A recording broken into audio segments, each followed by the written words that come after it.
परम संत कृपाल सिंह जी महाराज की जय।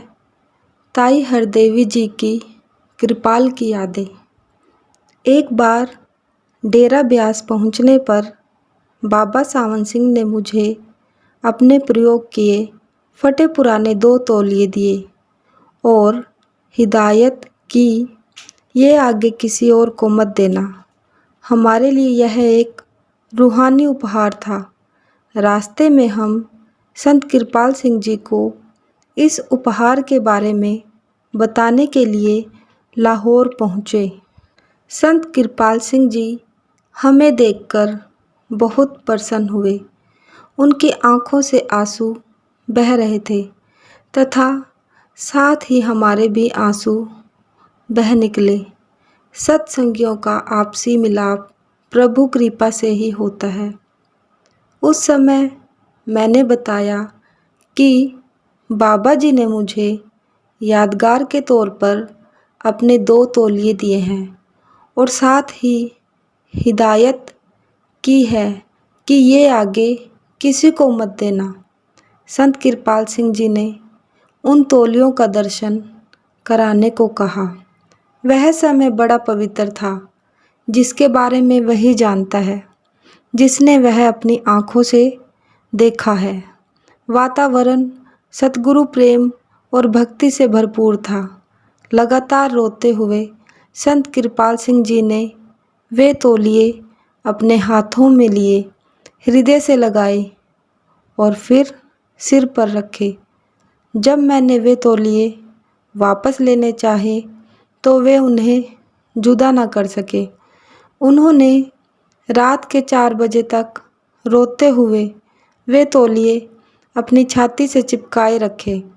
फिर हमने संत कृपाल सिंह जी को साथ लेकर वापस ब्यास जाने का फैसला किया।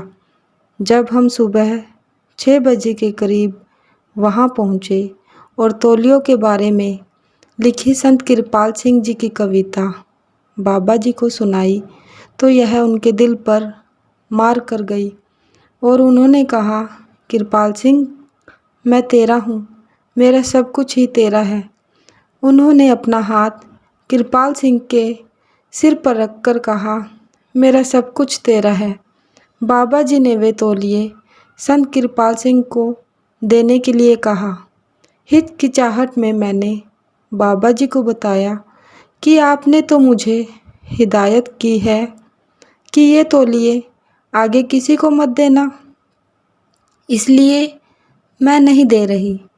बाबा जी ने फिर जोर देकर कहा, ये दोनों तौलिए कृपाल सिंह को दे दो। परम संत कृपाल सिंह जी महाराज की जय। बाबा सावन सिंह जी महाराज की जय। एक अन्य याद में, एक बार बाबा सावन सिंह जी रावलपिंडी आए तो हमने उन्हें अपनी फ़ोटो खिंचवाकर हमें देने के लिए प्रार्थना की। बड़ी मुश्किल से वे फ़ोटो खिंचवाने के लिए सहमत हुए। इससे पहले उनकी कहीं भी फ़ोटो नहीं बनी थी। फिर एक फ़ोटोग्राफ़र को बुलाया गया, फ़ोटो खींची गई, परंतु इसके बाद बाबा जी ने हुक्म दिया कि इस फ़ोटो की नेगेटिव समेत सारी कॉपियाँ मुझे दे दो तथा कोई कॉपी किसी को मत देना। बाबा जी का अगला प्रोग्राम गुंजरावाला का था, जहाँ बहुत सी संगत आई हुई थी।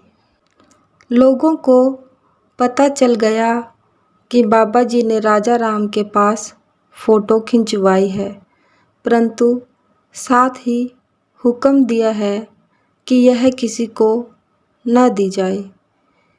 वहाँ रूढ़चंद नामक एक सत्संगी ने बाबा जी से फ़ोटो मांगी। संत कृपाल सिंह जी ने व हम उस समय वहाँ हाजिर थे। बाबा जी ने कहा, रूढ़चंद, आपको मेरी फ़ोटो नहीं मिल सकती और अगर कृपाल सिंह भी मेरी फ़ोटो मांगेगा तो मैं उसे भी यह नहीं दूंगा। लोगों को पता था कि बाबा जी संत कृपाल सिंह से कितना प्यार करते हैं। हम सब हैरान रह गए। इस पर संत कृपाल सिंह जी ने खड़े होकर नम्रता भाव से प्रार्थना की, हजूर, आप भले ही अपनी फ़ोटो ना दें, परंतु कृपा करके हमारे ऊपर अपना दयालु हाथ बनाए रखें। उन्होंने आगे प्रार्थना की, हजूर, अगर मैं बाबा जयमल सिंह जी की फ़ोटो कहीं से ले आऊं तो आप कैसी प्रसन्नता महसूस करोगे। इस पर बाबा सावन सिंह जी ने कहा, कृपाल सिंह, अगर तुम मेरे सतगुरु की फ़ोटो ले आओ तो अपनी फ़ोटो का तो क्या कहना, मैं अपना सब कुछ तुम पर न्यौछावर कर दूंगा। संत कृपाल सिंह जी को पता था कि बाबा जयमल सिंह जी की photo British army passenger record में मिल सकती है। संत कृपाल सिंह जी को आर्मी रिकॉर्ड में संबंधित कागज़ ढूंढते ढूंढते 3 साल लग गए। तब जाकर उन्हें वह कागज़ मिला जिस पर वह फ़ोटो लगी थी। उन्होंने उसकी फ़ोटो बनवाई और साथ लेकर बाबा सावन सिंह जी के पास चले गए। जब संत कृपाल सिंह ने बाबा सावन सिंह को जाकर बताया, जिस फ़ोटो की आप को तलाश है वह मैंने ढूंढ ली है और इस समय मेरे पास है, तो बाबा जी ने वहाँ उपस्थित संगत को जाने के लिए कहा, क्योंकि उनका कृपाल सिंह जी के साथ एक ज़रूरी काम है। मैं और मेरे पति राजा राम भी वहाँ थे। जब वह फ़ोटो बाबा जी ने देखी तो उन्होंने उसे सीने से लगाया और अपने सिर पर रखा। फिर उनकी आँखों से अपने सतगुरु की याद में बर आंसू बह निकले और उन्होंने फरमाया, इसके बाद मेरी फ़ोटो जो भी लेना चाहे सभी को दे देना। संत कृपाल सिंह जी आमतौर पर संगत को संबोधित किया करते थे कि आप सब बहुत खुशकिस्मत हैं कि आपको अपने सतगुरु की आवाज़ सुनने को मिलती है और फिल्मों में उनके दर्शन करने को मिलते हैं, परंतु मैं अपने सतगुरु की आज आवाज़ नहीं सुन सकता। संत कृपाल सिंह जी ने उस समय मुझे यह कविता सुनाने को कहा, आपकी फ़ोटो असली तौर पर अच्छी है क्योंकि हम इसे अपने सीने और सिर पर जितनी देर चाहे रख सकते हैं और यह कभी भी हमें ऐसा करने से झिड़कती नहीं है। परम संत कृपाल सिंह जी महाराज की जय। बाबा सावन सिंह जी महाराज की जय। एक अन्य याद में बाबा सावन सिंह जी ने 2 अप्रैल 1948 को यह नश्वर देह त्याग दी। उनकी दुनियावी रस्में पूरा करने के बाद संत कृपाल सिंह जी डेरा ब्यास छोड़कर 6 अप्रैल 1948 को अपने पुत्र दर्शन सिंह के घर दिल्ली पहुँचे। इसके 8 दिन बाद जब मैं गुरबख्श सिंह के साथ सवेरे 8 बजे उनके दर्शनों को दर्शन सिंह के घर गई तो वहाँ चारपाई खाली देखकर हम घबरा गए। बाग में ढूंढा परंतु महाराज जी कहीं भी नज़र नहीं आए। घर वालों को कोई खबर मालूम नहीं थी। किताबों का एक बैग जो वे हमेशा साथ रखते थे वहाँ चारपाई के पास नहीं था। हम घबरा गए कि सच में वे कहीं चले गए हैं, क्योंकि वे किताबों के बैग को अपने से कभी अलग नहीं करते थे। वहाँ से निकलकर हम ढूंढते ढूंढते हुए बस अड्डे की तरफ चल पड़े, जहाँ रेल के छोटे पुल पर एक सत्संगी रेडी लगाकर चीज़ें बेचता हुआ मिला।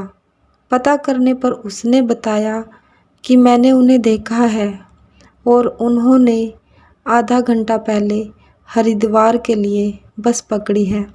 मैंने गुरबख्श सिंह से कहा कि चलो हरिद्वार चलें, तो गुरबख्श सिंह बोला कि मेरे पास पैसे नहीं हैं, इसलिए मेरा जाना मुश्किल है।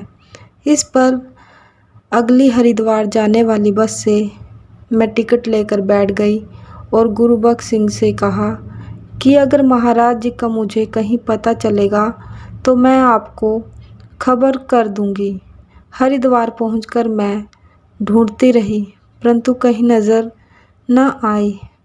वहाँ हरिद्वार में एक सत्संगी मंगत राम रहता था, जिसकी लाहौर में कपड़े की दुकान हुआ करती थी। मैं उसके घर गई तो वह खाना खा रहा था। मैंने जाकर एकदम पूछा कि क्या यहाँ महाराज जी आए हैं? वह अचंभित होकर एकदम बोला कि यहाँ तो नहीं आए, और रोटी का जो लुकमा उसने मुंह में डाला था उसी के साथ एकदम घबराकर खड़ा हो गया और मेरे साथ ढूंढने के लिए निकल पड़ा। एक दूसरे सत्संगी पन्नालाल के घर देखा, परंतु वहाँ भी ना मिले। हरिद्वार कई जगह ढूंढने के बाद अचानक मेरे मन में विचार आया कि वे ऋषिकेश गए होंगे। इस पर हमने वहाँ से बस पकड़ी और ऋषिकेश पहुँच गए। हम लोगों से पूछते थे कि क्या सफ़ेद कपड़ों वाला कोई साधु आपने देखा है? ऋषिकेश में ढूंढते हुए हमें 10-15 दिन हो गए। कपड़े हमारे बिल्कुल फट गए, जूते टूट गए और पैरों से खून बहने लगा। नए जूते और कपड़े खरीदने के लिए हमारे पास पैसे नहीं थे। रोने के बिना हमें कुछ सूझता नहीं था। सत्संगी का वह प्यार बयान से बाहर है। मंगत राम मुझे रोने से चुप कराता था और मैं मंगत राम को चुप कराती थी। हमने लक्ष्मण झूले के पास ढूंढा, स्वर्ग आश्रम में पता किया, परंतु महाराज जी का कहीं कुछ पता ना चला। दिल में एक बार यह ख्याल भी आया कि पानी में छलांग लगाकर मर जाते हैं।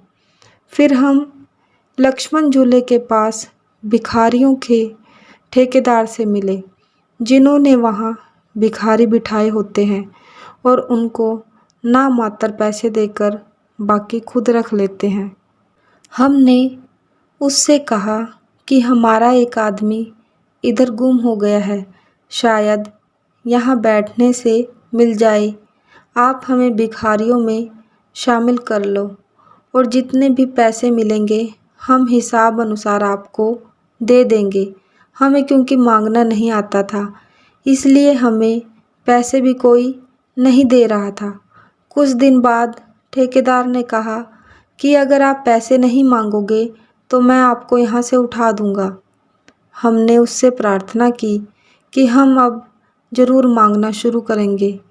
हम वहाँ यह गाते थे, गंगा जी मेरी राम मिला, लिया दिया तेरे संग चलेगा। गंगा जी मेरी राम मिला। हमारी आवाज़ में दर्द था। लोग समझते थे कि इनका ज़रूर कोई ना कोई मर गया होगा। एक सप्ताह हमें वहाँ बैठे हो गया था, परंतु महाराज जी का कोई पता न चला। फिर वहाँ से उठकर हमने पुल पार करके एक ढाबे वाले से महाराज जी के बारे में पूछा। उसने बताया कि बिल्कुल ऐसी ही शक्ल का एक साधु हमारे ढाबे पर कल शाम आया था। उनको खांसी आ रही थी। उन्होंने यहाँ चाय पी और फिर ऊपर गंगोत्री की साइड चले गए हैं। यह सुनकर हमें आशा की कुछ किरण नज़र पड़ी और हम ढूंढते ढूंढते दरिया के ऊपर की साइड 3 मील तक चलते रहे। पाँव हमारे खूनो खून हो गए। वहाँ गए तो एक मंदिर के पुजारी ने बताया कि इस किस्म का एक इंसान यहाँ आया था और रात यहाँ रहकर स्वर्ग आश्रम की तरफ चला गया है। उसने यह भी बताया कि उनके पास इसी तरह का एक बैग था। हम वहाँ से वापस चलने लगे तो उन्होंने कहा कि देर हो गई है, रात पड़ने वाली है और रास्ते में जंगली जानवरों का खतरा है, इसलिए रात यहीं रुक जाओ। हम इस सब की परवाह किए बगैर स्वर्ग आश्रम की तरफ चल पड़े और कुछ दूर चलने पर हमें करीब 110 साल का एक साधु मिला। तो उससे हमने महाराज जी के बारे में पूछा। उसने बताया कि ऐसे साधु नीलकंठ में एक जगह पर एक पत्थर पर बैठे होते हैं। उसने हमने पूछा कि वे आपके क्या लगते हैं, तो हमने कहा कि वह हमारा परमात्मा है, सतगुरु है तथा सब कुछ है। हम फिर उसके बताए मुताबिक 3.5 मील जंगल में ऊपर की तरफ निकल गए, जहाँ पहुँचने में हमें 1.5 दिन लगा, क्योंकि रास्ता उबड़ खाबड़ तथा पथरीला था। रास्ते और नालों को पार करते हुए हमारे पैरों से बहुत खून निकलने लगा। वहाँ पहुंचकर एक और साधु मिला, जिसने हमें साथ लेकर महाराज जी को बड़े पत्थर पर चौकड़ी मारे अभ्यास में बैठे हुए दिखा दिया। कुटिया के साधु ने कहा कि इनको बुलाना नहीं है, ये नाराज़ हो जाते हैं। अब हम उनके सामने खड़े हैं और डर है कि कहीं बुलाने पर नाराज़ ना हो जाए। मैं कहती हूँ, मंगतराम आप बुलाओ। मंगतराम कहता है, तुम बुलाओ। आखिर मैंने आगे बढ़कर महाराज जी को हाथ से हिलाया। ऐसा महसूस होता था जैसे हम शायद कोई सपना ही ना देख रहे हों, या कि सचमुच में महाराज जी हमें मिल गए हैं। आखिर महाराज जी ने सतगुरु सतगुरु करते हुए आँख खोली और हमें देखकर बहुत अचंभित हुए। हमारी आँखों से बरबस आंसू बह रहे थे और पाँव से खून बह रहा था। वे हमें बड़े प्यार से चुप कराने लगे तथा थोड़ी देर बाद उन्होंने कहा कि आप मुझसे मिल लिए हैं, अब आप वापस चले जाओ और मेरे बारे में किसी को कुछ मत बताना, नहीं तो मुझसे बुरा कोई नहीं होगा। उन्होंने हमें कहा कि मुझे अकेला छोड़ दो और डिस्टर्ब मत करो। हमने उन्हें प्रार्थना की, हम आपको डिस्टर्ब नहीं करेंगे। दिन में केवल एक बार थोड़ा खाना लेकर ही आपके पास आया करेंगे। बड़ी मुश्किल से ही वे हमारी इस बात पर सहमत हुए। हमने उनका हुक्म मानने का वायदा किया। जहाँ महाराज जी रह रहे थे वह जगह बड़ी ऊंची नीची और पहाड़ियों वाली थी। वहाँ पहुँचने के लिए हमारे पाँव दर्द करने लगे और उनसे खून बहने लगा। एक दिन जब उन्होंने मंगतराम के पाँव की तरफ देखा तो उन्होंने हमें यह कष्ट उठाने के लिए अफसोस जाहिर किया। एक बुजुर्ग साधु ने हमसे प्रार्थना की, किसी तरह संत कृपाल सिंह जी को निचली पहाड़ियों पर या उसी साधु के मकान के बरामदे में या जयदयाल गोयनिका साधु की गुफा में अपनी रिहाइश शिफ्ट करने के लिए मनाए। उस साधु ने हमारी प्रार्थना मानकर महाराज जी से निचली पहाड़ियों पर रहने को कहा। महाराज जी ने इस सुझाव पर विचार करने का भरोसा दिया। एक दिन हमें वहाँ पहुँचने में एक बड़ा नाला पार करने में बड़ी दिक्कत आई तथा मंगतराम बहते बहते बचा। वहाँ हम शेर की दहाड़ सुनकर घबरा गए। उसी समय महाराज जी नाले की दूसरी साइड पर नजर आए। उन्होंने हमें हौसला रखने को कहा और बताया कि वहाँ कोई शेर नहीं था। मैं ही आपको टेस्ट करने के लिए डरा रहा था।